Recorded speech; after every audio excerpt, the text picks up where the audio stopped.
Welcome to Mountain Man Explore the Truth. How's everybody doing today or tonight, depending on the time you're listening to the podcast? I hope you are doing well, my friends.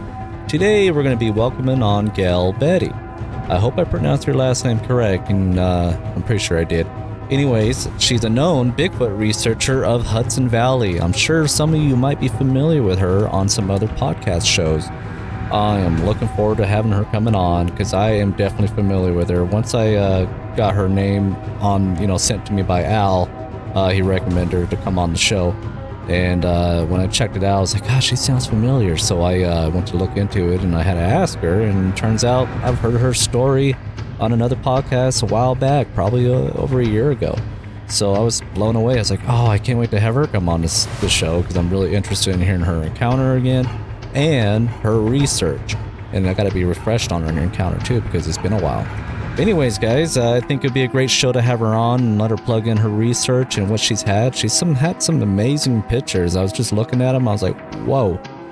Pretty good details of the face of some Bigfoots and much more, some footprints. I'm pretty blown away by the pictures. And she's got some legit stuff, I could tell you that. And I'm going to share those on the end of the show for YouTube channel. So you'll have to go to YouTube to check those out.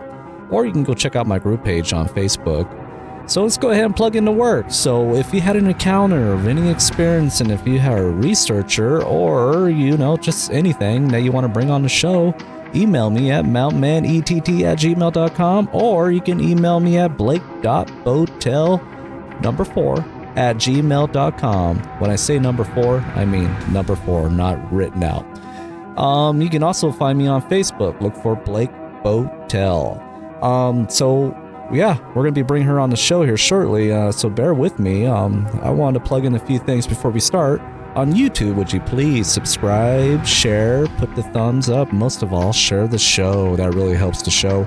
And on Spotify, please hit that follow button and, hit that bell so you'll know when a new episode drops. I really appreciate your support, guys, and it's slowly growing, and I'm going to build it back up, and I'm going to continue going. So I hope you enjoy the show and sit back and listen to what she's got to say. I am looking forward to it, guys. So bear with me. We'll bring her on shortly. Thank you. All right. Today we welcome on Gayle. Gayle, welcome to the show. Well, thank you so much, Blake. I appreciate you having me on. Oh, it's my honor to have you on. Go ahead and plug in your information on yourself. I'm sure a lot of people will be familiar with you. Okay. Well, I'm a wife and mother of 4 and grandmother, and I grew up in the town of Pine Plains, which is in Dutchess County, New York, about 2 hours north of Manhattan. And I lived on the base of Stissing Mountain, and we had a lake. We have a lake across the street. So I grew up fishing, hunting, tracking, kind of a tomboy, hanging out with my cousins and my brother. So I did all the things that boys did when I was a girl. So, I always was interested in nature, always, out in the woods, finding stuff to do. And, basically it eventually happened where I had this encounter when I was a teenager. I went up on the mountain. I had gotten grounded by my parents. And so out of anger, I grabbed a tent and some things, and I went up to my favorite spot on the mountain where I always was up there, never feared anything, never had any reason to. And it started to get dark at night, and I heard this owl. Only it sounded like odd. It didn't sound like a normal owl. It was really loud. It sounded like it was in the tree right above me. So I said, okay, it's getting dark and the owl's howling or whatever. And then a few seconds later, the most god-awful yell, scream, howl, whatever you want to call it, it vibrated my chest. It was ungodly. It was no animal that, I'd ever heard before. And I just froze with fear. And I felt like the blood drain out of me. And I just said, whatever this thing is, it's going to kill me if I don't get out of here. So I got up enough nerve and I just bolted out of the tent, and slid down the steep ravine that I had to climb up to get there and burst into the house. And my parents were in the living room watching television, and they said, "Well, what's wrong? What's the matter?" And I said, "There's something up there on the mountain and it's after me." So they said, "Well, that's what you get for going up there by yourself." So at that point in my life, I never heard of Bigfoot. And it was back in the late 60s, and our television only got 2 channels. We didn't have cell phones, or we actually had a party line back then. So I had never even heard of this creature. So it wasn't until 2011 when I, had married and moved to Red Hook, New York, which is about 15 miles from Pine Plains. And I heard that show Finding Bigfoot was on the television. And I was doing the dishes, and all of a sudden I hear that yell, howl, scream. And I said, that's what I heard that night on the mountain. So I immediately went to my computer and typed in Bigfoot sightings in Dutchess County, New York. And the first sighting that came up was of a daytime road crossing seen by 2 women, and it was on my road, Lake Road in Pine Plains, New York. So that really, sparked my interest. I said, that's exactly, where I lived, and that's what it was, basically.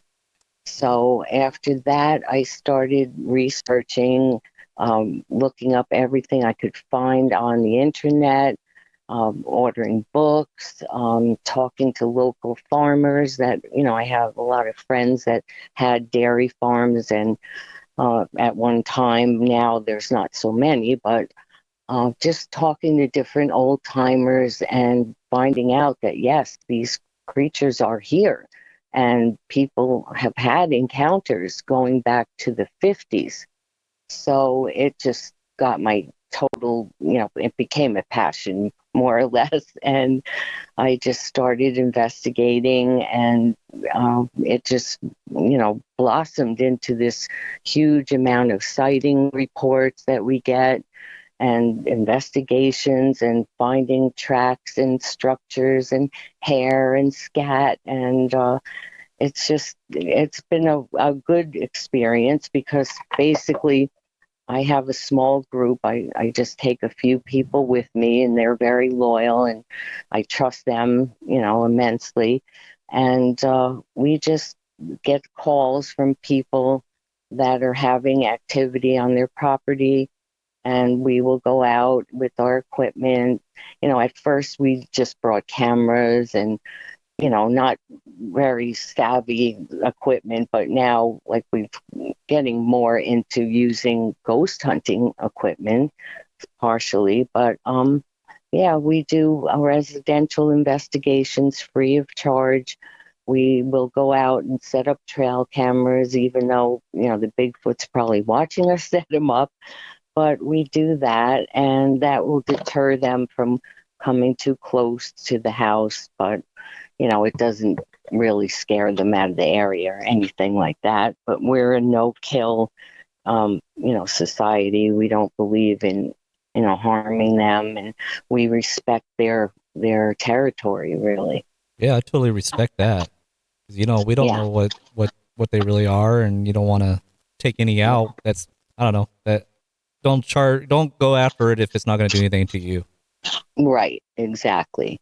But quick what question we do on usually is we have Native American sage. We bring that. Oh. And I bring holy water, and I smudge everyone before we even enter the forest. We say a prayer for protection, and we ask permission, mentally, to enter certain parts of the forest where we know that there's activity, just out of respect for them. And so far, I'm still here, and I've been out hundreds of times. So I think that that's a very good way to be, to respect them, because they aren't just like big apes in the woods. I found that out years ago. Within a year of my research, I realized that these are intelligent beings, and they have abilities that we can't even comprehend. That's how, far in the rabbit hole I am at this stage Oh, after really? about 14 years of research. Yeah. What kind of abilities have you came across on them? Well, they can cloak themselves. Okay. And I've been saying this for at least probably 13 years that they can cloak. And I have evidence of it. I've got pictures of like them in between. I think that they can just, I don't know how they do it. I think they're on a higher vibrational frequency than we are. Like we can see in 3D, but they might be in 5D, or, they're in a different dimension when they do go into the cloaking.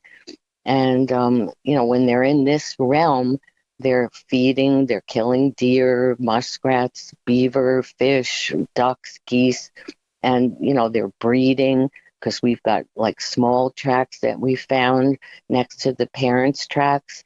So we know that they're actually a breeding population here in upstate New York. And they have these abilities, their speed. I had a sighting. I live on a creek. It's called the Sawkill Creek, and I own a bait and tackle shop called Hook, Line, and Sinker. Oh, okay. So this property's been in my husband's family for, I guess, about 130 years. Wow. Okay. So, but he bought the house after his grandmother passed away, and so he's been here about 30 years, and I've been here about 25 years, I guess. But the creek is like full of wildlife, and we have beaver, muskrat, fish, geese, everything here. So it's a perfect habitat. And across the creek is a farmer's field. So one night I was out on my front porch with the cat, and it was around 9 o'clock, 9:30 at night, and it was in the winter in February. And I was smoking a cigarette and just, standing out there. And I see across the creek these two creatures, very tall, and they had green glowing eyes, like almost LED lights. That's how bright these eyes were on these things. And I was like, oh my God, what the heck? So I yelled out across and I said, who's over there? And immediately, gone. Like in a split second, they were gone. I mean, they're so fast. So then I started getting activity. Like I got a hand print on my house, Oh, and wow. I've had footprints outside of my front room. I've had a handprint on our camper, all kinds of different things. And what I found out from Melba Ketchum, who is a veterinarian and scientist, and she's the one that did the DNA testing on 100 samples of Sasquatch. She told me that if they know that you know about them, and if they like you, they will follow you home. And then this was early in my research, because I was starting to freak out after they showed up at my house. And so she's like, they tag you, I guess it's called. And so they will, if they like the area and they like the people, and we're good stewards of the land. And, we have chickens that free range, and dogs and cats and kids, and they just feel comfortable here. So it's pretty cool to have that, relationship with them, and they've never harmed any of my, animals or anything. So it's a good relationship, I think. Yeah, it sounds like you got a trusted bond with them, so that's pretty amazing. Yeah, yeah, it is. But there's so much more to them than, like some people in the Bigfoot community call somebody like me the woo, they call it, Oh, because they just believe that they're flesh and blood, and that's it. They don't want to hear about mind speak or cloaking or anything like that. So it's kind of driven a wedge in the community in a way, because we know through our own experiences that, they have these abilities. And that's probably why no one's ever gotten a body after all these years. Although I have heard rumors that, they have bodies after Mount St. Helen. But, that's just a rumor. No one's ever actually said, oh, here, come look at this body. And, so I don't know. But yeah, I can tell you a million stories of people that have contacted me over the years, and some of the, stranger stories I can get into if you want. Um, yeah, I'll tell you definitely about love to this hear about it. hunter. Yeah, okay. So this man came into the bait shop to buy minnows one day, and I have a lot of Bigfoot memorabilia. Oh, God bless you. And so he said, I got to show you a picture and tell you what happened to me. So he was deer hunting. It was the last day of muzzleloader season. And so he was in a tree stand, and he heard these two deer. He saw these two deer come running down this hill really fast. So he shot the one doe, dropped it, got down, walked over to field dress it, and he hears something coming down that same hill.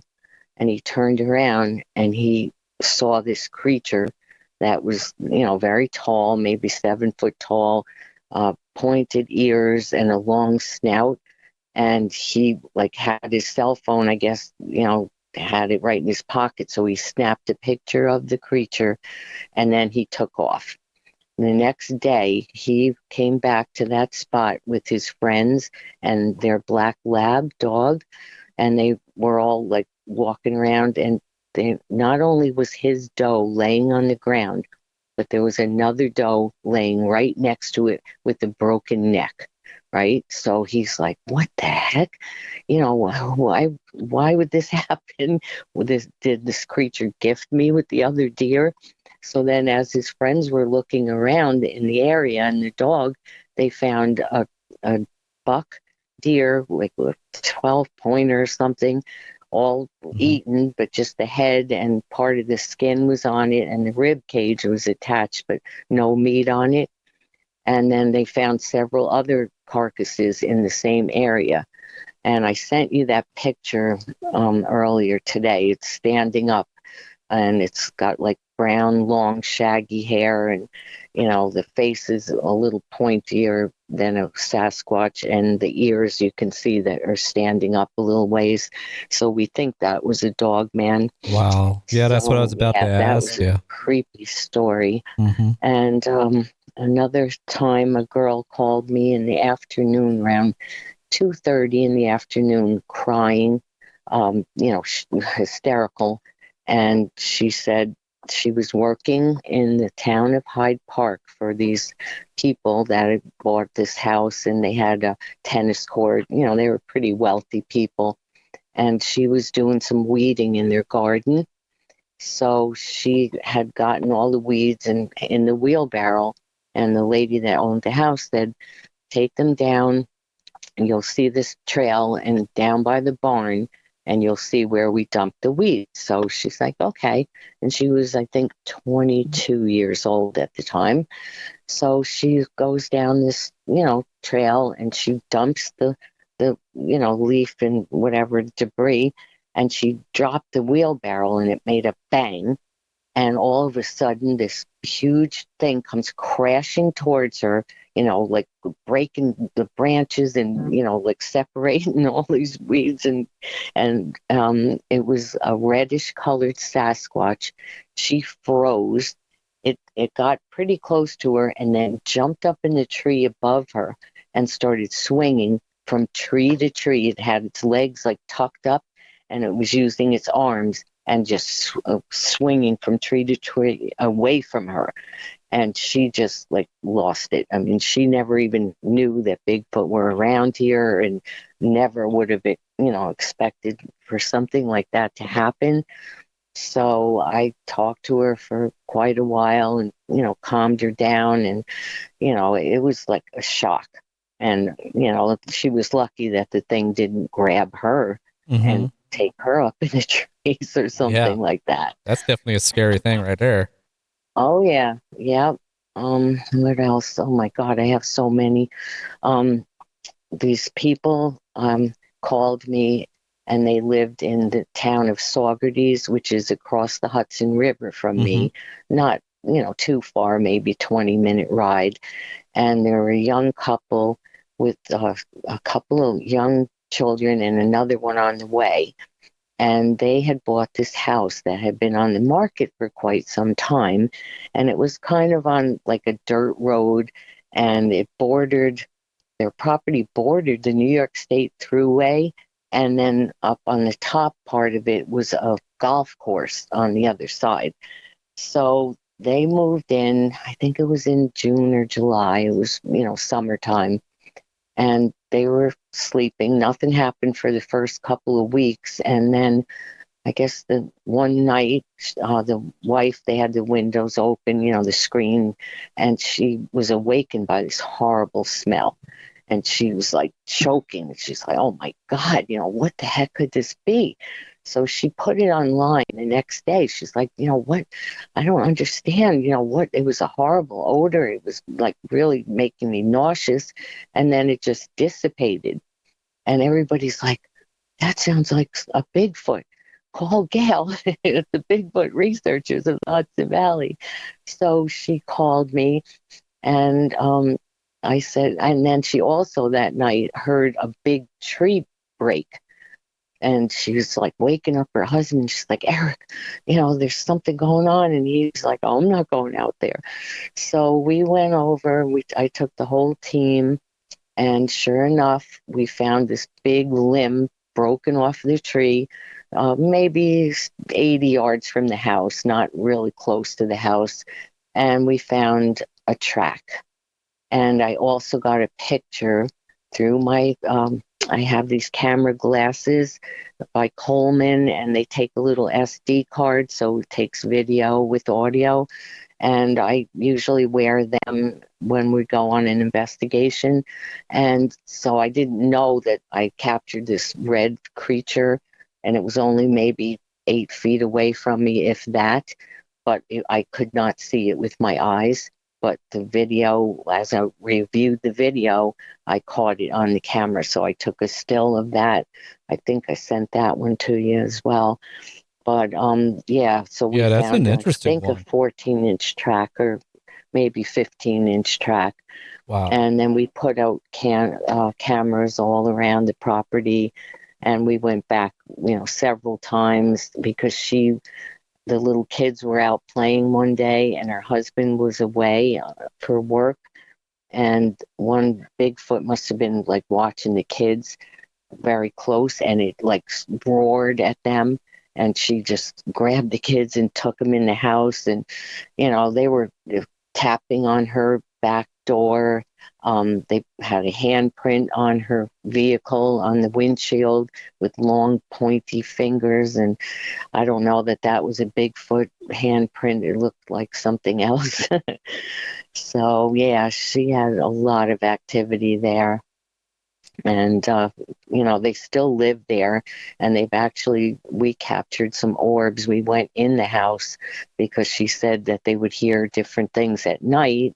And Tom is one of my main investigators, and he was into the paranormal Mm-hmm. before he got into Bigfoot. And so he went into the one child's room, and he captured a bunch of orbs there. And then down in the basement, he captured a whole bunch of orbs as well. And then, outside they see orange balls of light sometimes when they're out on the deck at night. So it's a pretty active area there in Saugerties, New York. Mm-hmm. And like I said, we're only 2 hours north of Manhattan. So it's kind of, they can be wherever they want to be. But we do have very good, land with a lot of deer and everything that they need, and orchards with apples, peaches, and Oh yeah. berries. So it's perfect environment for them here. Yeah, a lot of people think New York is just a city, but it's like there's a forest right outside of it, and that's where it was built it on. Yeah. So a lot of people Yep. don't realize that. So No, they think, oh, it's the city. And it's like, no, I hardly ever go to the city. I don't like cities. I'm a country girl, and it's beautiful here. And I'm like 5 minutes from the Hudson River, oh yeah. which is good. So we striper fish, and that's in the spring when the stripers run. And we get so many customers here. And one customer came, and he was a Russian man, and his name is Igor. And he rented a house with his wife and daughter right on the river in Tivoli, New York, which is only a few miles from here. So he told me a story that, first of all, they heard these weird sounds one night, and it was in the summertime, and he's not that far from the town. It's like a little tiny town, a lot of college students there, and Bard College is where they go to school. And then you just go down the road maybe 3/4 of a mile, and there's the Hudson River, and there's the house that he rented. So he came into the shop to buy bait, and he's like, something strange. He said, what kind of animals do you have in New York? And I'm like, well, what do you mean? And he said, last night at 11 o'clock, he said that all these howling, and, he didn't know how to explain it. He had a bit of an accent, but he said, there was something was outside, and we tried to look out the window, but we couldn't see anything. And he said, this morning when they got up, they had no like squirrels or any. Oh no. Okay, I lost her. 1 second here, guys. I lost her. Hold on. And we're back. We lost connection for a minute there. You're back now. All right, thank you. So anyway, this guy said that he had some activity, and these things were making noises, and he had no idea what kind of animal it was. So I said, well, we do have Sasquatch, Bigfoot, which, he didn't know anything about. So I talked to him a bit, and, he'd come in for bait and everything. So I guess it was the next year during the striped bass season in April, he and his friend went across the tracks, because there's the railroad tracks, and from his house he crossed the tracks with his friend, and they went along the shore, which we always do that, and they were fishing for striper. So it started to get dark, so they said, okay, let's go back to the house. So they're walking on the trail alongside of the railroad tracks, and they noticed something on the ground in front of them. So they put the flashlight down, and it was a bloody, beating deer heart. Wow. And the next thing, they freaked out. They must have just interrupted this thing that ripped the heart out of a deer, and behind them jumped out two deer, and they got so scared they just took off running. And they're like, I did a video about it. I think it's on YouTube, and the location of it and stuff. But then he also said that when he would walk along the tracks, and go into the woods, like towards the river, he would find piles of bones of deer, like stripped of all the meat, and there was nothing, just scattered, and they were on top of each other, like 4 or 5 deer, which I know, like, the trains do hit deer on occasion, but there wouldn't be like off the track so far and piled up. Like, it's crazy. Mm-hmm. So I don't think he does any night fishing anymore on the river. But that was an interesting story, the bloody beating deer heart. Wow. It sure sounds like you get a lot of reports in that area. Oh, yeah. Well, this is nothing. I have probably 250 reports. Wow. Yeah. I mean, I've been doing it for quite a number of years, too. So, when I first started, I think it was just me, Scott Carpenter. I think he started a little bit before me, and he's passed not too long ago. Yeah, I heard about that. He was kind of my mentor. That was unfortunate. Will Jevning, was, one of the ones that I would contact. And Kiwani Lapsaritis, he was, I bought his book and Will Jevning's books and, trying to educate myself as much as I could. But it's just unbelievable. We've recently got last week, well, in the past month, I've gotten 3 different reports. So we investigated 2 of the places. At the one guy, he never got, like, he called me, told me what happened, and it was in the back of his house, 3 o'clock in the morning. He was helping these guys on the Appalachian Trail. They had a quad, and it was 2 a.m. And then he heard them across the street from his house. And the Appalachian Trail is notorious. That's, where Al always goes up to Nuclear Lake and stuff. Oh, yeah. And so that place has got a lot of spooky things in it. So these guys were on the quad, and the quad just, for some reason, cut out. It just died. So they were working on it, and the guy, I guess he was up watching television or something.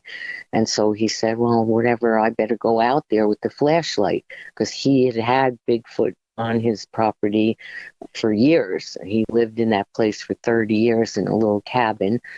And so he went out and, he said, what's going on? And they said, we don't know. All of a sudden, the thing just died. So he's like, flashing the light all around in the woods, because he knew there was Bigfoot there, and sometimes they mess with the equipment and stuff. So they finally got the thing going. So instead of going back up the trail where they came, they went down the road to get home somehow. So the guy goes into his house, and he's sitting in his living room with the cat. He's wide awake now. It's 3 o'clock in the morning. And he hears all these trees breaking and boughs and all this noise going on outside. So he opens up the screen and he yells, because he knows that he has Bigfoot there. So he's like, cut it out. What do you think you're doing? And so it calmed down for about 20 minutes, and then it started up again. So he got mad, and he got his shotgun, opened up the screen, puts his bullet in, and shoots out the window. And then everything went quiet. So he was, telling me that story and telling me other things that have happened over the years. So I said, boy, you mustn't have any close neighbors to be able to shoot out the window at 3 in the morning. Yeah. But yeah, it was crazy. Man. So anyway, that was recent. And then this other lady, she called me, I think it was November 6th, I believe, and she lives across the river in the Catskills, and she has trouble walking, so she likes to get out, in nice weather. So her and her husband would go to this park in the town of Cairo, New York. So she was sitting on this table, at this little table by the creek, just, enjoying the beautiful day. And she smelled this horrible odor. And she thought in her mind, she's like, oh my God, what is that? A dead animal or dead fish? Or, that's so rude. And the next thing, she gets like this voice in her head, like mind speaking, saying, I'm sorry. I didn't mean to scare you or, offend you, but my family and I live here. And, she's having this conversation in her mind with this Bigfoot. So I've had one example of mind speak since I started my research, and it was about maybe 3 or 4 years into the research, and I was watching TV. It was 9:30 at night, again, 9:30. I don't know what it is with that hour. And I was just, relaxing. And I heard this voice, and it wasn't scary. It was just a man's voice say, you've got company, Gayle. And I just like, oh my God, my husband was already sleeping upstairs. I wasn't going to wake him up. And I just got up and I started like pacing back and forth. And I said, should I go outside? No, I don't think I'm ready to do that. And, it just really like blew my mind. I never expected to have anything like that ever happen. But that was the only time I ever had the mind speak. Mm-hmm. And then since then, I've talked to other people that, commonly do it, but most of them, I think, might have a little bit of psychic ability or something. Oh yeah. And then I know Les Stroud, the survivor man, said that he had one time when he was on camping, like doing his survival thing, and he had an instance where they said, we're over here on this other hill or something. And, kind Yeah, of I freaked remember him that. out, and he didn't go there either. Yeah, I Yeah. remember that episode when he shared that. I was like blown away because I definitely think there is more to Bigfoot. I think they do have the abilities like you were saying. Oh, yeah. Yes, I definitely 100% believe it. And I would never, like, make something up just to, make it up. I would never lie about anything, Mm-hmm. and it's kind of putting yourself out there too when you go on these podcasts and talk about these things. But I think it's important for people to be aware that they do exist. It doesn't matter. You don't have to live in the Pacific Northwest. You don't even have to, you could live in a community. And when you're in bed, tucked in bed at night or watching TV or, have the AC on in the summertime, and they could be like right outside your window, which I've had them here. It's like that's their time where they can roam around, they can hunt, they breed, they go swimming or whatever they want to do, catch fish, and we're all tucked in our little houses, all nice and cozy, and they're like that's their time. Mm-hmm. So yeah, it's amazing. Yeah, I've always had a fascination, interest in Bigfoot since I was a kid. And Mhm. I've always gone camping and had some weird experience out there. And it was always teased, there's a Bigfoot out there. And I was afraid, but I knew there was more to the world, with these creatures and so on. I definitely believe, and there's a lot more to it. Oh, yeah. Yeah, there is. I mean, for a while, like once I saw the ones across the creek, I got so scared. Like, and I wouldn't even want to go out if it was dark out to close up my chickens at night. I would make my son or my husband like watch me. And it's only maybe 35 yards or something from the house, but I was like freaked out for a number of years, like just to go out by myself at night. But now I figured, you know what, Gail, they must like you. And, if they wanted to harm you, they could have done it a million times. I mean, I've put myself in, different situations my whole life, so I don't think that they're like the ones here are that aggressive. But I know that I've heard stories like in Kentucky, in Tennessee, Louisiana, Mississippi, um, all kinds of things happen to people that, are just like walking their dog and, they get attacked. But I don't think it's always the Bigfoot. I think it's more the dog man that's doing a lot of, harm to these people, these innocent people that are just, and then they always say, like, oh, they investigated it and they said it was a pack of feral dogs.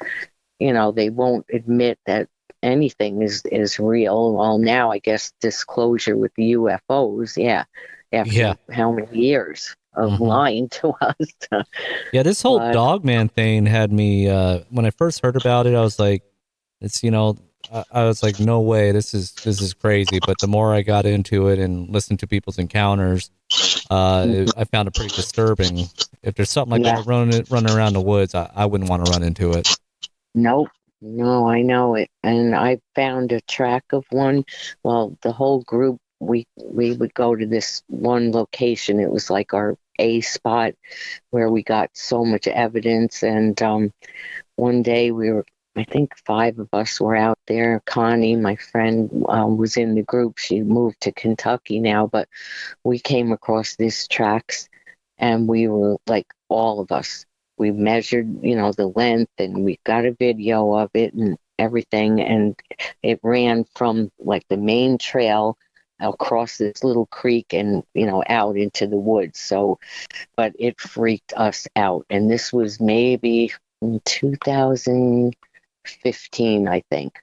And it just, like, all of us, when we were like, dog man, oh my God, because we had been going to this location and, getting, like, we got pictures of the female Bigfoot with the infant clinging to her left shoulder, and then the juvenile in front of her.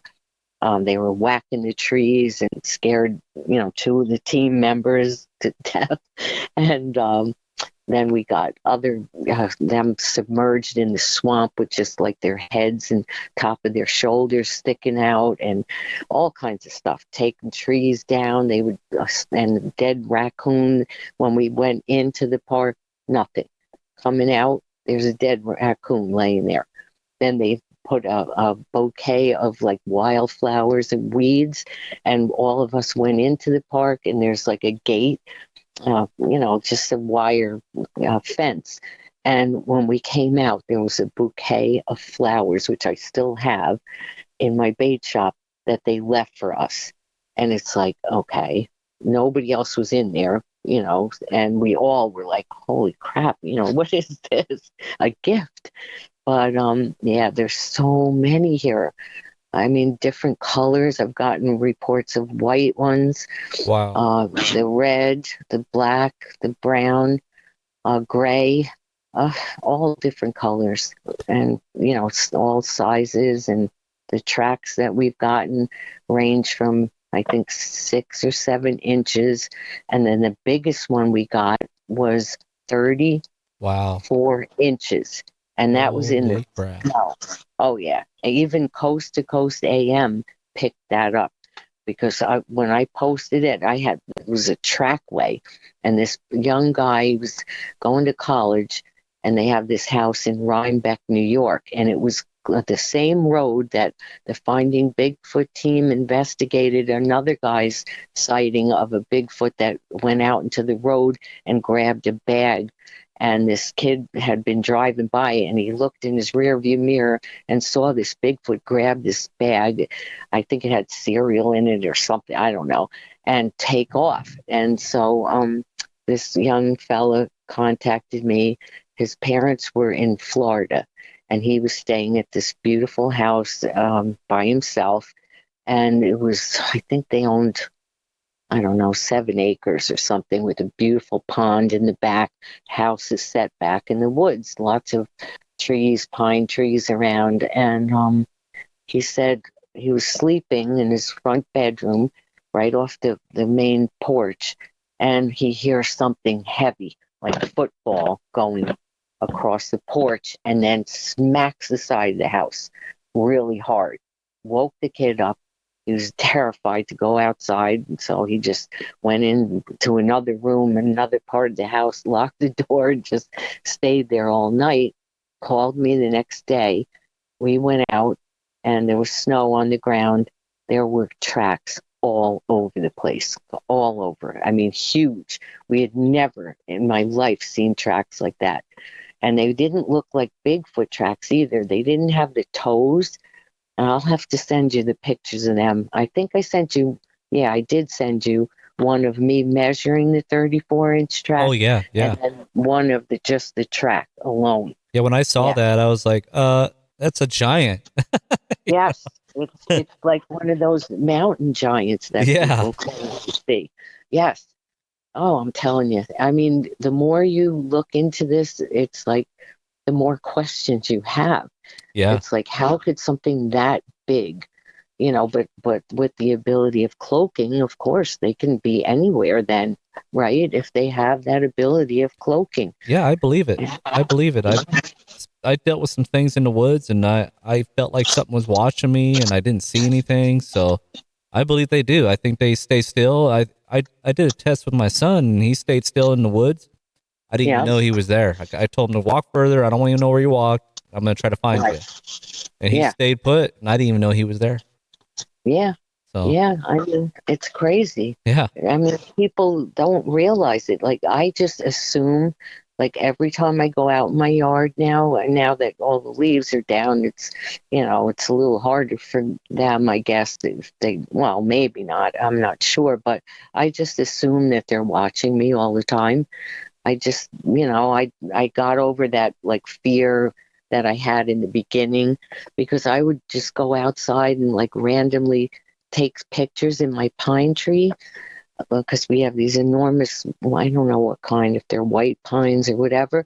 And I got just the head of a Sasquatch in the tree. I think I sent you that one. Just Yeah. the head, not the body, and then another time my friend and team member was here and we have sumac and different bushes and stuff, and so she was standing there in front of the bush and I think doing a video, and then when I put the chip in and I looked, they were right behind her, like right behind her, a foot or two in the bushes, and you could see the eyes, the face, everything. It's like, you know, I mean, you have to have an open mind when you're in this kind of research Hmm. because it can make you crazy sometimes, just when you find these things on your videos, and it's bizarre, but it's happened so many times. Yeah, I'm a hiker, so I'm starting to go out more and taking my son hiking, and we're going out, and I told him let's do a little bit of squatch hiking. So Right. he's down with it, and we're going out more. And there's an area where somebody told me about a sighting, and I've been checking it out. And there was one time we went out there, we felt like we shouldn't have been there, so we kind of backed out and left. We just Yeah. had this feeling we can't be here right now, so we left that Yeah. area.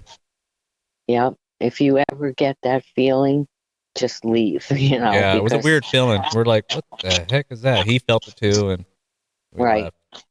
Yeah, because they can hit you with the infrasound, which is pretty intense.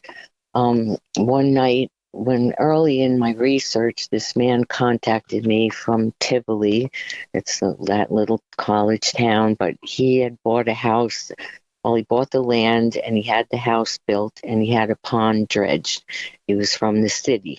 So I guess when the guys dredged the pond, they left their equipment, a piece of maybe a backhoe or whatever it was.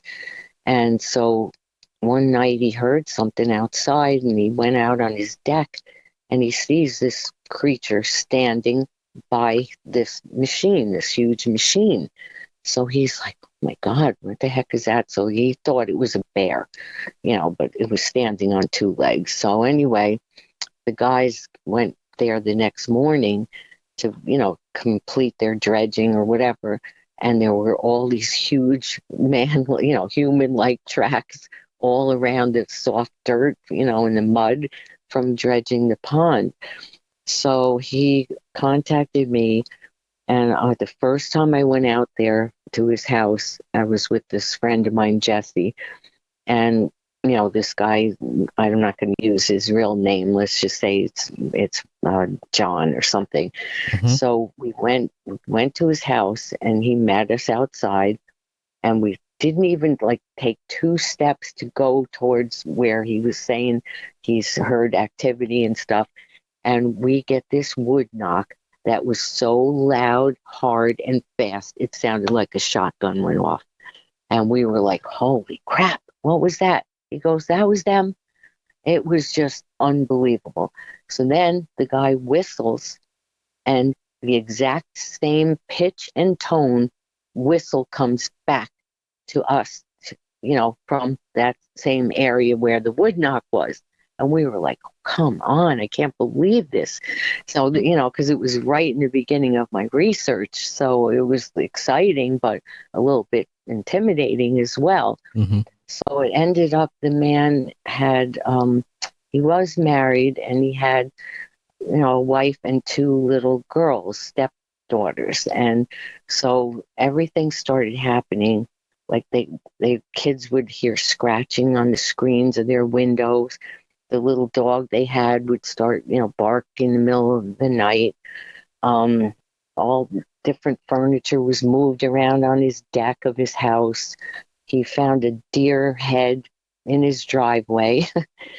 Just like so many things. They punched out his motion light in the back of his house. He was finding tracks, hearing stuff in the woods, and just so many things happened. So we didn't have a FLIR camera at the time, a night vision camera. And these guys, I started posting stuff on Facebook about this activity going on. So these two guys from Massachusetts had contacted me and said, we have a FLIR camera. If you want, we'll come up and, do a night investigation. So at first the homeowner was kind of reluctant because he was decided that he was going to start feeding these things. So and in the meantime, his wife left him. I forgot to tell you that. And the kids, they couldn't take it anymore. That's how bad the activity was. So he started like making peanut butter and jelly sandwiches for him, putting them in a Ziploc bag and nailing them onto this old wooden fence down by the creek. So every night he would do that. And then he'd go back in the morning and the bags would be, off, gone. And then I would go over and we'd go across the creek and go into the woods and find the bags. And they were like sliced, almost like somebody took a razor blade or a knife and sliced them open and threw the bag on the ground. And they took the sandwiches. And so, we would gather them up and, take them in and throw them in the garbage. And he would give them honey buns. And, he would spend a lot of money on feeding these things. And I said, it's not a good idea to do this because then they get used to it. So sure enough, he had to go to the city to a funeral. He was gone for a couple of days. When he got back, they took all of his deck furniture, threw it out in the yard, messed up his yard because they were angry because they weren't getting their food. So the guys, so he didn't want the guys to come at first from Massachusetts, but then he said, you know what, let's let them come. So I said, okay. So they got, and it was December 30th of 2013, and they came and it was still light out. So I said, well, let's go out for a walk and I'll show you the lay of the land and, and then we'll go in and have something to eat. So we walked around, we went back in, the homeowner, John, made us, some food and we're sitting at his table and myself and the one gentleman were sitting facing the windows and by his front porch, facing there. And we see this light-colored Sasquatch kind of glide by the window. And he's like, did you see that? And I said, yes. So we all said, all right, let's hurry up and gear up and, get ready because it was freezing cold that night. So I was the first one and I stepped out onto the porch and all of a sudden I hear a tree break and crack flat into the creek. So I said, hurry up, guys, they're starting to throw stuff. So the guys all came out. And so the man that had the camera, the FLIR, like we're all walking down towards this area of the creek where they are. And to the right, he's like, contact. So he's filming these 5 Bigfoot. And they got so mad that they started breaking like huge trees, live trees, but it was winter, but like, I don't know the circumference of them, but they were like 80 foot tall or 60 foot tall, round, big trees. Wow. Like pretzels. Just, it was unbelievable. So I said, guys, we got to get out of here. They're pissed, So all of a sudden, the guy with the camera gets hit with infrasound. He gets sick. He's like, oh, and he's like, wrenching and, like dizzy and disoriented. So, I grabbed his arm and I'm, trying to get him up to the house while the other guys are still facing the woods. And all of a sudden, this blue light shot up in the sky and everything went dead silent. And that is like, it changed all of our lives. I mean, it was the freakiest thing, we ever experienced. And it confirmed the fact that there's something like extraterrestrial or paranormal or whatever you want to call it, there's something to it. They're not just like a regular animal that's in the woods for sure. Mm-hmm. So that kind of really, confirmed what, I already knew there was something wrong, different about him, but it could be that, there's alien connection with them, which plenty of people claim to have seen like a craft dropping off, these creatures. So I don't really know for sure, but there's something going on. Yeah, I've heard some reports on that. I've heard actually people talking about it in their encounter stories, saying that they swear they witnessed a Bigfoot going on a UFO. Definitely heard it before, so that's pretty interesting. Yeah, definitely. On our creek, like we live on a bridge, there's a little bridge. And so these guys come every summer and they fish for bullheads. So, they have light that they hang, and then they, use night crawlers and they fish for bullheads. So on one night at 2:00 in the morning, they're out there, and they said all of a sudden they see this blue light shoot down, and it's a peninsula, on the creek. And, it's pretty, maybe 300 yards from the bridge. And they see this light come down, blue light, and they hear branches breaking. So they go in the truck and they get their spotlight, they shine it over there, and then they see this silhouette of this Bigfoot standing there. They got in the truck and they left, and they called me the next day and they were like, Gayle, I have to tell you what we saw last night. I'm like, oh my God, no. So, it didn't surprise me because I knew they were around here, but, those guys were freaked out. They've never come back to fish at night here again.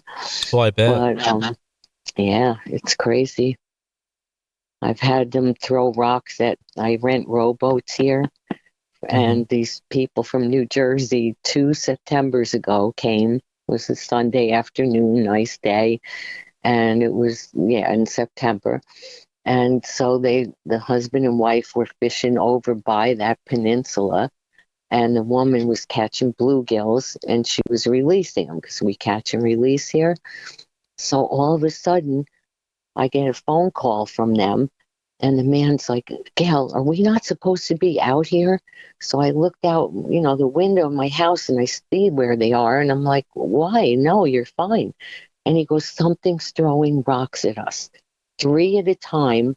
They're landing on either side of the boat. They're not throwing them in the boat.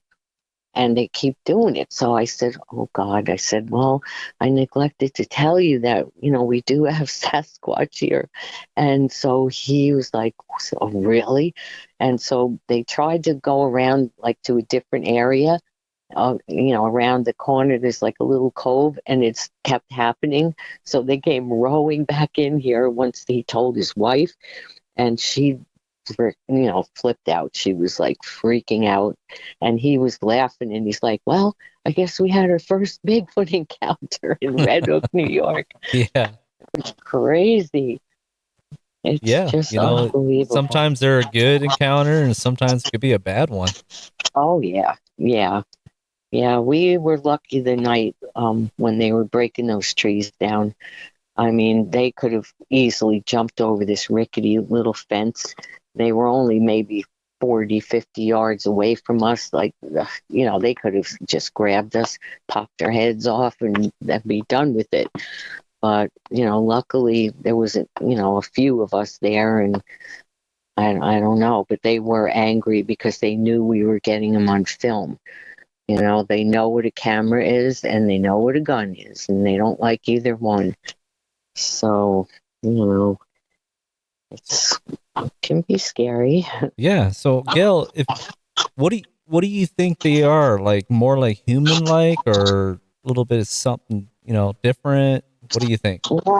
Well, I believe, according to Melba Ketchum, and she's, she's not, she's a scientist and a veterinarian, but the government, won't accept her Yeah. findings, but I believe her 100% and Me have too. for years. Me too. And when she tested 100 samples of scat, blood, and tissue from the Sasquatch from different areas of this country, and she said that the mitochondrial DNA from the mother was human and the nuclear DNA from the father was unknown. Yeah, So they're, I believe, a human hybrid. yeah, it's And interesting. yeah, You know. Some yeah, people think they might be connected to the Nephilims or they're from a different reality, but there's all kinds of theories that people are coming out with right now. right. A lot of people believe the Nephilim, but I'm not sure. I mean, we have no Me way too. of knowing right now. Maybe someone knows and they're not telling us, but Yeah, I I think mean, they they've do. seen them close to army bases. They've gotten through, like, the army bases and different things, places, nuclear bases that Yeah. have all this protection and they're getting through the radar. So how can that be? Yeah. Doesn't make sense. Yeah, I The totally agree. government must know what they are, I Oh, would I'm think. sure they do. I mean, every time I hear a report, somebody says they see a white vehicle or a black vehicle show up afterwards and asking questions and so on. Right, right. Yeah. And the helicopters flying over. Yeah. Yeah, we've had that a few times. They've flown like really low over the house, like 5 o'clock in the morning once. My neighbor called me later in the morning and she's like, "Did you hear those helicopters? They were so close. They woke us up." And I'm like, "Yep." So I think that when there's ones that are bad and they're, harming people, that they might send in a team to take them out, you know, uh, and maybe the dog man too, Yeah. but I haven't had any trouble, knock on wood, because my husband's like, when the MIB comes, you're going out with them. He goes, I'm not, you're going out there explaining what you're doing. But knock on wood, Yeah. I'm just a woman that's curious and passionate and wants to help people to understand that, they live among us and Yeah. we have to respect them. And, they don't like it when you cut down trees and, build houses and roads and all that. They don't like it. That's their home. Yeah. And they are territorial and they're protective of their young as we are. So we just have to learn to live with them, I guess. Yeah. I think, maybe we'll all know the truth on them, but when I hear these people, researchers and people's encounters, I go, there's the truth right there. Right. So, Right. People don't have anything to gain by making up stories. mhm. Like sometimes when I'm doing a podcast, they'll say, "Well, do you ever have somebody that, you think is BSing you?" And maybe out of hundreds of people, maybe a couple, Yeah. just wanting attention or something, but I never give their name. I don't give their, location. I don't, they don't want you to most of the time. Once in a while, the person won't care, but then other people might, start sneaking in there and, messing around with them and making it hard on the homeowners, when they do that because it'll anger them. So people Totally have agree. nothing to gain by lying about it. Yeah, that's the way I look at it too, is you got to give everybody a chance to tell their story, Yeah. and, I always tell people, you take it as it is, you can believe it or not, but I think everybody should be able to tell their story without being ridiculed. Right. So, Yeah. No. Years ago, like there was this couple in Pine Plains where I grew up, and mother and father were going bowling in this town called Millerton. There was a bowling alley, mhm. bowling or the movies, one or the other. Anyway, so they were driving up on 199, there's the main road, and both of them saw this Bigfoot. And mind you, it's 1950. and they see this huge, dark, hairy creature, with swinging arms and the whole 9 yards walking on the side of the road. And they were like, oh my God, did you see that? Yes. Did you? Yep. They swore that they would never tell anyone. So about 2016, I guess, I got a call from their daughter. The father died. I think it was the father died first, and he took it to the grave. And then when the mother was dying, she told her daughter what happened. And she said swore we would never tell anybody because they would think we were drinking or, or we were crazy or something. And the daughter shared it with me. And I said, well, I really appreciate you, sharing that story with me because, I had my encounter there and other people over the years have had encounters on the mountain, Sissing Mountain, and all around Stanfordville and different towns. And so I appreciated her sharing that with me.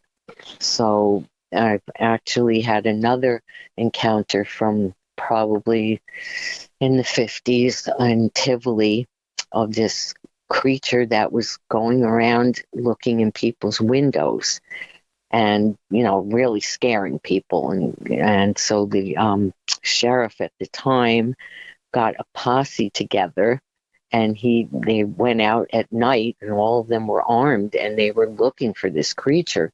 Of course, they never found it, but, that was in the 50s also.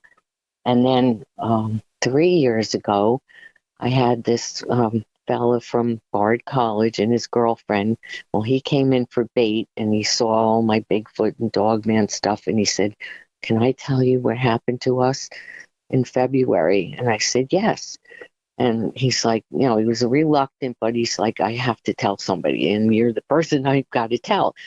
So he said it was at night in February 3rd, I believe. And it was a bright moon and the snow on the ground. And him and his girlfriend parked their car at this place called Tivoli Bays. And, Bard College is close to it. And there's all trails, and the Hudson River is there and this other creek. And so they got out and they were going for a walk, and they heard something behind them, and they turned around, and there was this huge creature that had horns coming out of the head, not like a sheep type, but ones that stuck up like a deer, antlers. Wow. And it was enormous, and they got so scared they just ran to their car, drove home, didn't even talk about it. They were in shock, got into their apartment that they rented, shut the door, locked it, and just sat there, and like they were freaking out. And I had never gotten a report of anything like a horned creature before. But maybe that was the creature that was going around in the 50s. Who knows? That was looking in people's window. Yeah, that's creepy. Yeah, that was creepy. So, yeah, he actually wrote up a story, he and his girlfriend, because I said, could you write it up and, for me in your own words? And I posted it on Facebook, and I found a picture that he kind of described, and he said, yeah, that looks something like what we saw. And so I just put that picture, and I think I sent you that one too. But yeah, there's so much. This is just a fraction of what I have. I could probably go on for hours, but I don't want to take up too much of your time. Oh, no. You're going to be a type of person I want to do a part 2, part 3 with, just like Al. He had so much to say, and I was like, you know what? I'm going to have to bring you back like part 2, part 3, because the stuff he was telling me too, it was so much. I was like, we're not going to get all it done tonight. There's no way, unless you want to cut everything out, and there's, you want to tell every detail of it too, Right. And what I'm hearing from you, it sounds like you got a lot of experience involved with a lot of weird, strange things. What you're talking about with the horns, like sticking out, it almost sounds like a description of the skinwalker, Yeah, that's what I thought. And I mentioned it to Al when he was here the other day. And he said, yeah, that's definitely what it sounds like. And, I really don't want to have anything to do with that or the dog man, No. of things. I hope they never come here. But I do smudge, which I'm probably going to smudge tonight after I'm saying all these names of these things that you're not supposed to really say the SW Yeah. word because, Yeah, you're right. You're not supposed to. I shouldn't have said it. oh, that's all right. I get a little afraid to say it too, and yeah, so. yeah.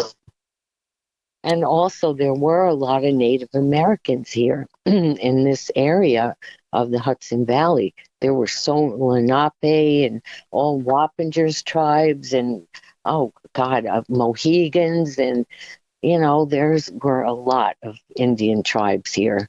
And we find arrowheads in the field right up the road.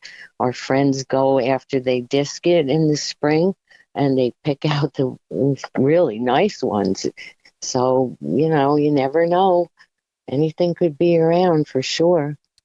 Yeah, I wouldn't mind telling you real quick about a report I heard over here on Wildcat Road. It's not far up the road from me. A friend of mine told me about a guy that he knows and went hunting.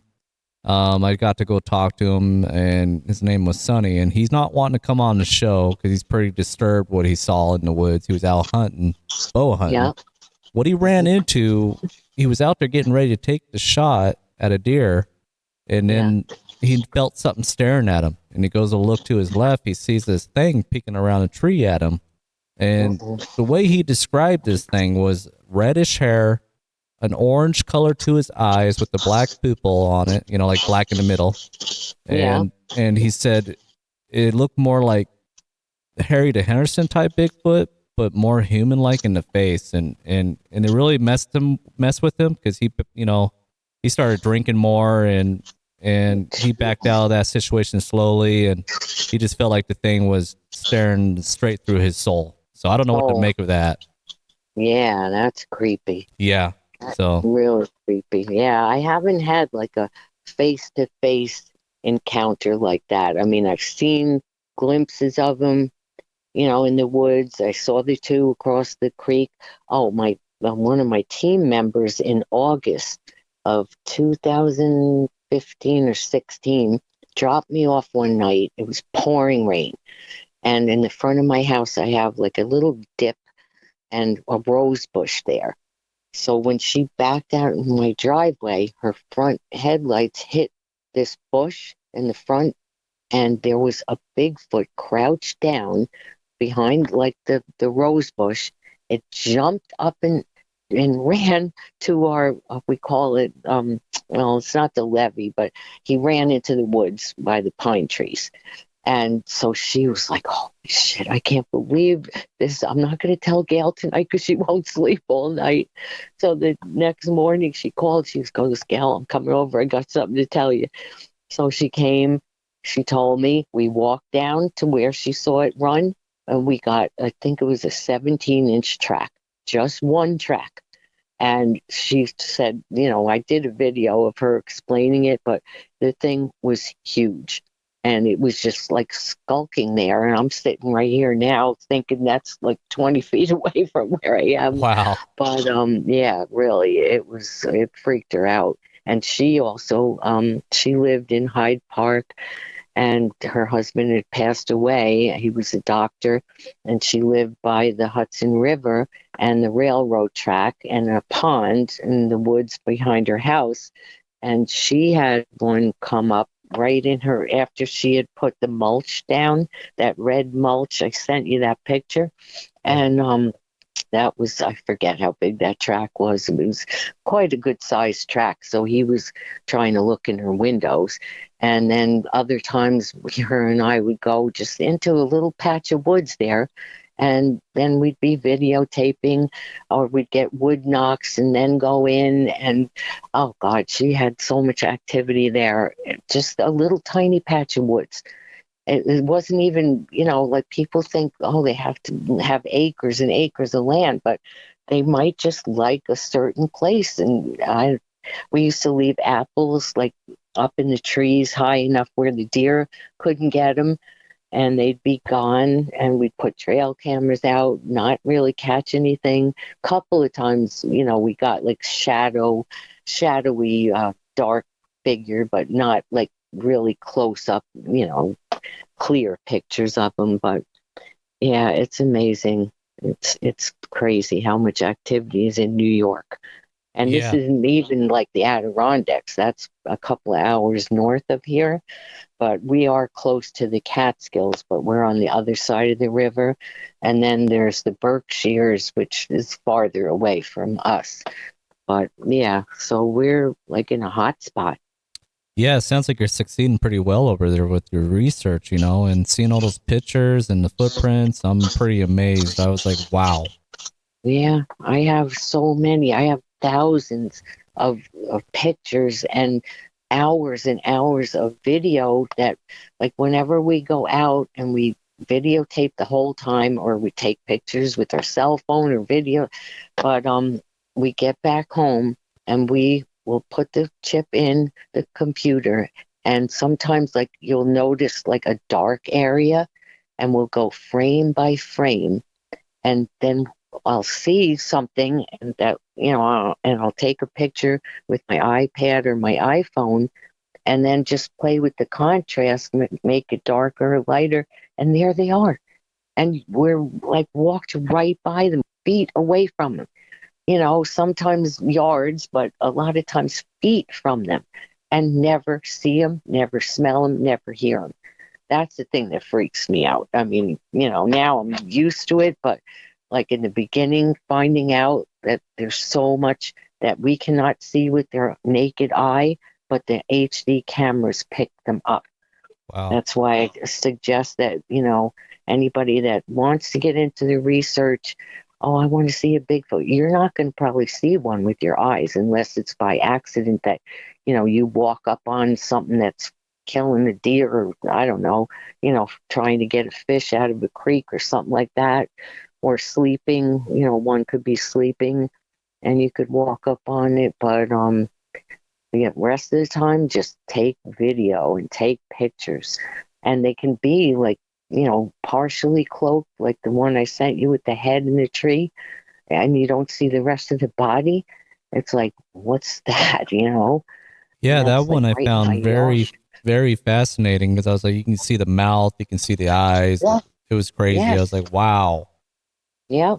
I know. It's unbelievable. See, that's what You I'm know, doing too for I'm not just doing my podcast, but I'm actually going to be going out more, and I'm more of mhm. an investigator. I want to go out there and experience it on my own, Right. and I'm just going to go easy about it, If something happens, it happens. If it don't, it don't. I'm still going to keep looking and enjoy the hike and not be Right. afraid. Yeah. You have to enjoy nature. And, we can't stop going in the woods. It's like that was my life. I grew up hunting, fishing, riding horses, camping. It was, that's who I am. And, I just don't want to have that fear all the time. But I think you can sense when they don't want you in the area. If you can't pick up on that, then they'll start like throwing pine cones at you, or little rocks, Yeah. or if they really want you out, they'll start breaking trees or scream at you, But if you're sensitive to nature, you'll know, when you're uncomfortable, like you and your son weren't comfortable, it's time to leave. Somebody's in the area, they might be hunting, or, after turkey or whatever, or deer, and you got in the middle. So it's just trust your instinct. But I always say wouldn't go alone. That's kind of a no-no now because of the people that are disappearing. So Yeah. I would say, you should take a buddy with you, or, just don't venture too far away that no one knows where you are. Like, pin your location, drop a pin or something, because I know you're in Oregon, so I know there's a lot of sightings there Yeah, as well. I'm right on the foothills of Mountain Hood. Oh, wow. Yeah. Really? Oh, Yeah. God. Yeah. Yep. I So wouldn't go alone, honey. There's definitely activity going on up here, and actually, there's a recent report of a missing woman and her two dogs up at Sandy River trailhead over there, and up by Welch's. If you look it up, you'll find it. I find it suspicious. It could be something related to maybe somebody did something to her or something weird going on. I don't know. They had people out there searching for her on those trails because she's a well-known hiker up there. So I found that kind of interesting. Really? Yeah, and she's been missing since Thursday. So I'm like, whoa. I pray that she gets found, but oh yes, I'm a little concerned about it. yes. Since last Thursday. Oh God. Yeah. That's awful. Yeah, that's what I mean. Don't excuse me. Don't go alone. Yeah. It's not worth it. No. I mean, you have a child, and you don't want to watch him grow up. Yeah. Especially Mount Hood. Oh God. Yeah, I say even if you got dogs, that you still want to bring a person with you. Yes, definitely. Well, Gayle, you had a book too, didn't you? Yeah, that's a children's book that we wrote. The actor Jeremy Davidson is a friend of mine, and he lives in Tivoli with his children. He has four, twins, and then two other children. And so I took him out several times. I think I sent you a picture of him and we found this dead hawk, and this was in one of our hotspots, and it stunk like a skunk. And so he said, Gayle, look at this hawk laying here dead. So I had gloves on, and I picked it up, and oh my God, it smelled so bad. And what would kill a hawk? A flying bird like that? I don't know. And a skunk would go and spray it? I don't think so. So anyway, his kids were asking him, Daddy, what is a Bigfoot? What is a Bigfoot? And he didn't really know what to say without scaring them. So I said to Debbie, we should write a children's book, not scary, but, just so it would explain, what these are, and, how they have families, and, they live in the forest, and what they eat, and, all that. So that's what we did. It's called A Young Researcher's Guide to Bigfoot. But I have another book in me, and this is going to be all the encounters over the years. So hopefully this winter I can get started on that one and get that out. Yeah, I think you should, because you had a lot of encounter reports, and it's good to keep those documented. Yeah. I've had calls at 4 a.m. From a guy that was a Native American, and he lived in New Paltz. That's a college town. And, rural place. And he went outside to smoke a cigarette, and there's this female Bigfoot, it had breasts and everything. And it was standing in his driveway, like all excited and making these noises and stuff. And he freaked out. And, oh God, he called at 4 a.m. My husband answered the phone. He's like, I got to talk to Gayle. And Gary's like, she's sleeping. And he hangs up on the guy. And I'm like, who was that? And he's like, some nut.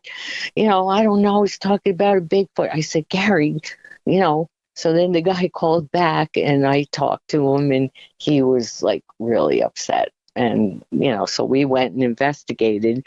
And actually, there was the Bigfoot were getting into the dumpster at the McDonald's in New Paltz at night, and there was a sighting there. And then there was another sighting at the Dairy Queen in Wappingers Falls, which is like a city, with main roads and everything.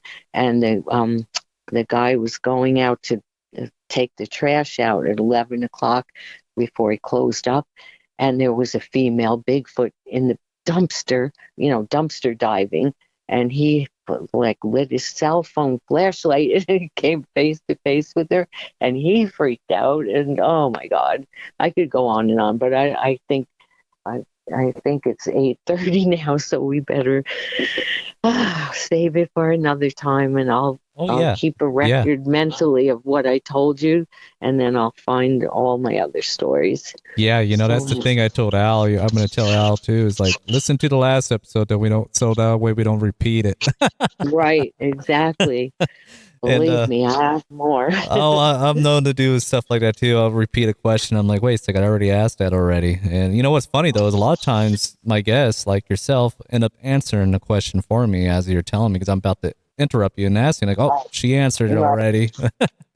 Yeah, that's true. Everyone, yeah, because I noticed you didn't ask Al too many questions. No, he was going. That's what the thing is. He just kept going, and then he was answering questions that I was going to ask already. And I was like, "Whoa, man! I didn't have to really ask." And I like to ask questions towards the end of the show, and Right. I don't like to interrupt you while you're telling your stories and other people's stories.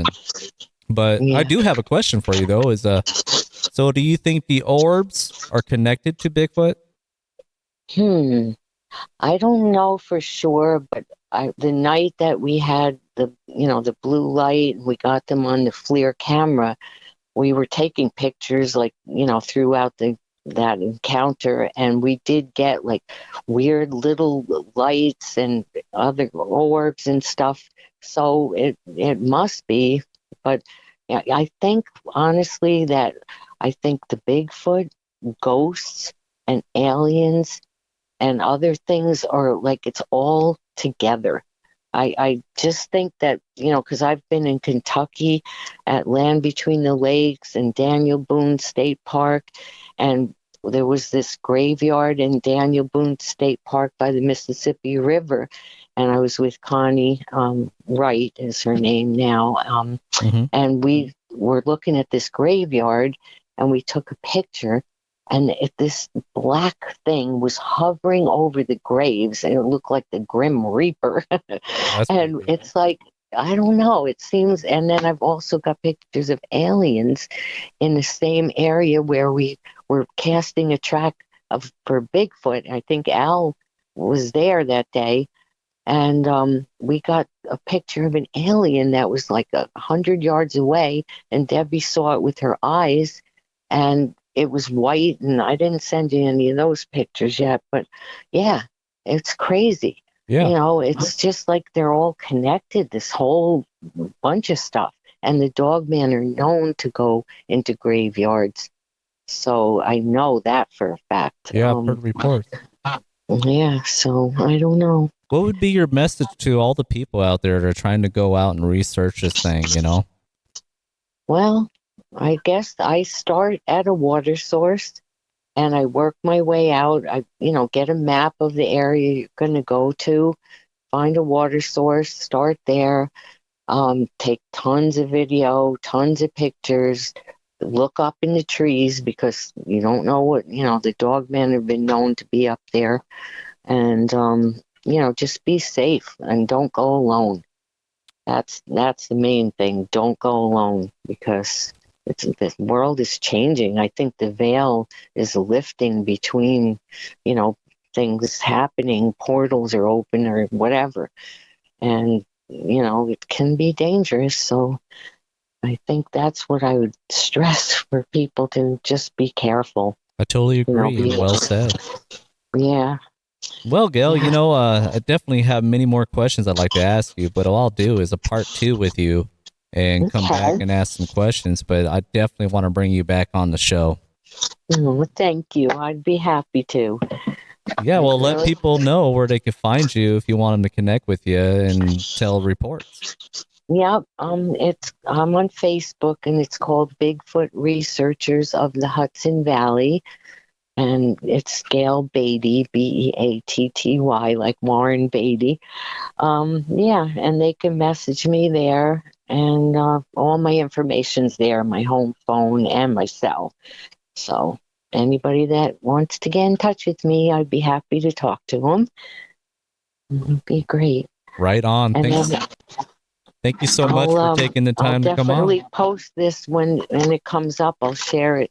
I'm on YouTube also, and it's called, you can do Bigfoot Researchers of the Hudson Valley or Hudson Valley Squatch 1 on YouTube. Yeah, I was checking that out. You got some pretty interesting stuff on there. Yeah, it's older stuff on YouTube, but when Connie moved to Kentucky, she was my main girl that would do all the videos and narrating and stuff. So I miss her, I really miss her a lot. But it's still interesting stuff, and, from when we first started. And now it's gone so much more. It's crazy now. Sure sounds the like amount it. of sightings are happening around the world, but even just in this little Hudson Valley, it's really incredible. Yeah, very, very interesting stuff. And what I'll do is put all that information in the description when I get ready to release the episode. And it should be released by next week. Okay, very good. Well, thank you so much, Blake. Yeah. I enjoyed talking to you. I enjoyed talking to you. I wish I had more questions to ask, and I do, but I don't want to take up too much time. All right, honey. Thank you. All right. Again. You have a great night. You too. Thank you. Bye-bye now. Bye. Well, guys, that's the show. I hope you enjoyed hearing Gayle's stories and encounter reports. It was a great show. I had some questions I want to ask, but my mind is like, oh. I'm going to definitely share these pictures that she sent to me. I'm going to put it on the YouTube channel at the end of the show so you can actually see them. Let me fix this volume on here. So I definitely think you should check out Gayle. Check her out on YouTube, and I'll put all that in the description when I get ready to release the show. Well, right now you would see it. Anyways, guys, there's a lot to it, a lot more to Bigfoot and so on. Definitely the Dog Man. I keep hearing more reports on Dog Man, and she has too. And I really enjoy hearing her reports and her research. There's so much, so I got to bring her back for part 2, part 3. Who knows? People like that I would love to bring on shows more than much as I can, because their information is important. So, if you had an encounter, or you're a researcher, or you're a conspiracy theory, or you had a paranormal incident happen, you are more than welcome to come on the show. Email me at mountainmanett@gmail.com or check out blake.botel4@gmail.com. You can email me there. You can hit me up on Facebook, look for Blake Botel. And you can find me on YouTube. You can find me on Spotify, iHeartRadio, and so on. There's a lot of other platforms I'm on. I just can't really think of them right now. Soon I'll be on Rumble and others. So yeah, look for me, guys. Please subscribe and share the YouTube channel. Thumbs up would be great, and a comment. And on Spotify. Be sure to hit the follow button and hit that bell button, and you'll see more shows coming out. So I appreciate you guys listening to the show, and hope to continue on and have more support from you all. So until next time, let's explore the truth together. Thank you, guys.